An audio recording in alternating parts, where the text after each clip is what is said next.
Once upon a time.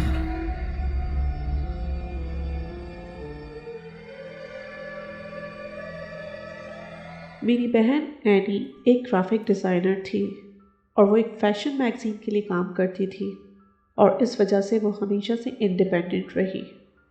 हम एक छोटे से शहर विस्कॉन्सिन में पले बड़े थे। मेरे वालिदैन अभी भी उसी शहर में रहते हैं। मुझे अपनी पढ़ाई के लिए कैलिफोर्निया जाना पड़ा और मेरी बहन अपनी जॉब की वजह से मैक्सिको शिफ्ट हो गई। एनी और मैं अक्सर वीडियो कॉल पर बातें किया करते थे। जिस दिन एनी अपने नए अपार्टमेंट में शिफ्ट हुई तो उसने मुझे स्काइप कॉल करके अपना नया घर दिखाया। वो एक स्टूडियो अपार्टमेंट था जो एक आदमी के रहने के लिए काफ़ी बड़ा था। मैंने एनी से कहा कि तुम कोई रूममेट साथ क्यों नहीं रख लेती ताकि तुम भी अकेला फील ना करो। मेरी इस बात पर मेरी बहन ने ज़्यादा ध्यान नहीं दिया और कहा कि मैं अकेले इस जगह को ज़्यादा एंजॉय करूँगी। फिर मैंने आगे उससे कुछ नहीं कहा। एनी के कुछ ज़्यादा दोस्त नहीं थे, लेकिन फिर भी मैंने उससे कहा कि तुम बहुत देखभाल के लोगों से दोस्ती किया करो, क्योंकि मुझे अपनी बहन की फ़िक्र रहती थी। ज़्यादातर हमारी बात संडे को हुआ करती थी, क्योंकि उस दिन हम दोनों की छुट्टी हुआ करती थी। मैं एक संडे उसकी कॉल का वेट कर रहा था। वक्त गुजर गया लेकिन उसकी कॉल नहीं आई। मैंने दोपहर तक उसकी कॉल का इंतज़ार किया। जब उसकी कॉल नहीं आई तो मैंने उसको कॉल की। उसने कॉल उठाई और मुझसे कहा, सॉरी, मैं रात में सो नहीं पाई और नींद पूरी ना होने की वजह से देर से उठी। मैंने उसे बेसब्री से पूछा, क्यों? सब ठीक है? क्या तुम्हारी तबीयत ठीक है? हाँ हाँ, सब ठीक है, बस रात को 2 बजे कोई बार बार मेरी डोर बेल बजाए जा रहा था। मैंने परेशान होते हुए पूछा, क्या? वो कौन था? उसने कहा, यही मसला है, जब भी कभी मैं दरवाज़ा खोल के देखती थी तो वहाँ मेरे अलावा और कोई नहीं होता था। मैंने उससे पूछा कि क्या तुमने अपने लैंडलॉर्ड को इस बारे में बताया? एनी ने कहा, वो क्या कर सकते हैं, शायद कोई मेरे साथ मजाक कर रहा हो। मैंने एनी से कहा कि तुम्हें इस बात को इतना लाइटली नहीं लेना चाहिए। मैं तुम्हें सिक्योरिटी कैमरा भेज रहा हूँ। तुम्हें जैसे ही मेरा पार्सल मिले कैमरे को जल्द अज जल्द लगाओ।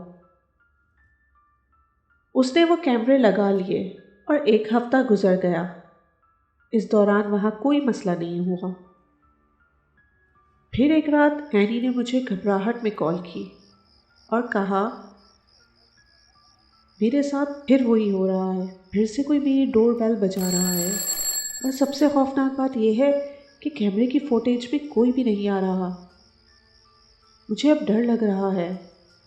मैं उसकी आवाज़ में डर और घबराहट महसूस कर रहा था। मैंने उससे कहा कि तुम कमरे में रहो और दरवाज़ा नहीं खोलना जब तक मैं वहाँ ना आ जाऊँ। मैंने जब घड़ी देखी तो रात के 11 बज रहे थे। मुझे पता था कि अगर मैंने गाड़ी तेज़ चलाई तो मैं 35 to 40 मिनट्स में वहाँ पहुँच जाऊँगा। एनी ने मुझे अपनी लोकेशन भेजी और जब मैं वहाँ पहुँचा तो वो पूरा एरिया खामोशी में डूबा हुआ था। मैंने एनी को कॉल करके उसके अपार्टमेंट का फ्लोर पूछा और फ़ौरन 3rd फ्लोर की तरफ भागा और उसके घर की डोरबेल बजाई। उसने कैमरे में देख के दरवाज़ा खोला और डर के मारे मेरे गले लग गई और कहा कि शुक्र है कि तुम आ गए। मैंने उसको तसल्ली दी और उससे कहा कि तुम मुझे सब बताओ कि ये सब क्या हो रहा है। एनी ने सिक्योरिटी कैमरा की तरफ देखा जो मेन डोर पर लगा हुआ था और खौफ से उसकी आंखें खुल गई। उसने बताया कि मैं लिविंग रूम में टीवी देख रही थी और डोरबेल बजी। मैंने जब कैमरे में देखा तो वहाँ कोई नहीं था, इसलिए मैंने दरवाज़ा नहीं खोला। फिर मुझे बाहर किसी बच्चे के हंसने की आवाज़ आई तो मैंने एनी की बात काटते हुए कहा, अच्छा तो ये मसला है, कोई बच्चा तुम्हारे साथ खेल रहा है और बेल बजा के भाग रहा है। एनी ने कहा, लेकिन बेल बजाने के लिए भी उसको दरवाजे के सामने तो खड़ा हुआ होना चाहिए। तो मैंने एनी को तसल्ली देते हुए कहा कि आजकल के बच्चे बहुत तेज़ हैं, उनको इसके भी बहुत से तरीके आते हैं। उन्होंने डोर के ऊपर लगा कैमरा देख लिया होगा। खैर, अब मैं आ गया हूँ, तुम परेशान मत हो। फिर उस रात एनी सोने चली गई और मैं रात को जागता रहा। रात के 2 बजे फिर बेल बजी और मैं फ़ौरन मॉनिटर की तरफ बढ़ा और इस बार बाहर एक छोटा बच्चा खड़ा हुआ नज़र आया। उसने अपना सर नीचे किया हुआ था, इसलिए उसका चेहरा नज़र नहीं आया। मैंने उससे पूछा, क्या तुम अपना घर भूल गए हो? वो वैसे ही खड़ा रहा जैसे वो खड़ा हुआ था। तो मैंने उससे पूछा, क्या वो तुम हो जो हर वक्त बेल बजाते हो?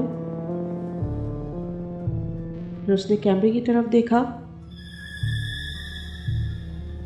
मैंने ऐसा डरावना चेहरा कभी नहीं देखा था। उसका चेहरा बिल्कुल सफ़ेद था और आंखों के नीचे गहरे धब्बे थे और उसके होंठ बिल्कुल खुश्क थे।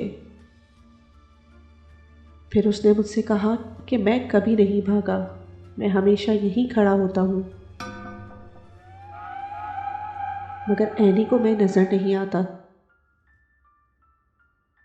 मैंने पूछा, क्या तुम मेरी बहन को जानते हो? फिर उसने मुझसे पूछा, एनी ने मुझे क्यों नहीं बचाया? मैं दरवाज़ा खोलने के लिए बढ़ा ताकि उसे अंदर बुला सकूं। तभी एनी ने कहा, नहीं, दरवाज़ा नहीं खोलना, वो अंदर आ जाएगा। मैंने एनी से कहा, वो एक बच्चा है, तुम्हें क्या हो गया है? फिर एनी ने बताया कि वो बच्चा जो बाहर खड़ा है वो 1 महीने पहले मर चुका है।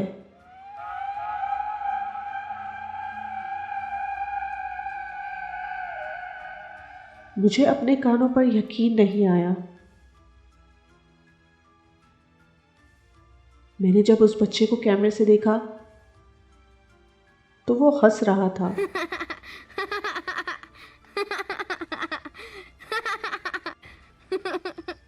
और उसकी खाल उतर रही थी और उसकी आंखों से खून बह रहा था। उसने कैमरे के करीब आके चीखना शुरू कर दिया। वो मुझे बचा सकती थी, उसने मुझे क्यों नहीं बचाया? क्यों? और अचानक अपार्टमेंट की सारी लाइट्स और कैमरा मॉनिटर सब एक साथ टूट गए। हर जगह शीशे बिखर गए। मैं बता नहीं सकता कि उस रात में किस मुश्किल से एनी को वहाँ से लेके अपने घर आया। इस वाक़ये के बाद एनी को 1 हफ्ता बुखार रहा। वो सोते में रोती थी और कहती थी वो दोबारा बेल बजा रहा है। जब वो बेहतर हुई तब उसने मुझे पूरी कहानी बताई। उस बच्चे का नाम दानियाल था और वो उसी फ्लोर पर रहता था। एक रात एनी जब अपने ऑफिस से घर वापस आई, उस रात बहुत तेज़ बारिश हो रही थी।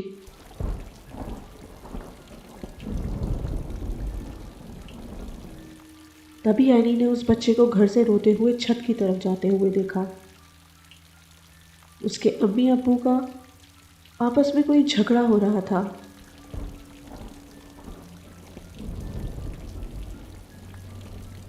एनी ने उसका पीछा किया। उसने देखा कि दानियाल छत के किनारे बैठा है। वो चीखी और उससे कहा कि प्लीज़ नीचे उतर जाओ, वहाँ तुम्हें ख़तरा है। लेकिन उसने नहीं सुनी। वो उसकी तरफ बढ़ी ताकि उसे रोक सके। फिर अचानक बिजली चमकी जिससे वो डर गया और घबराहट में उसका पाँव स्लिप हो गया। छत से नीचे गिरने की वजह से उसकी मौत हो गई। उस दिन एनी उसे नहीं बचा पाई, लेकिन मैं और मेरी बहन उसकी कब्र पर गए और उसके लिए दुआ की ताकि उसकी रूह को सुकून मिल सके। फिर उस दिन के बाद से एनी को दानियाल दोबारा कभी नज़र नहीं आया।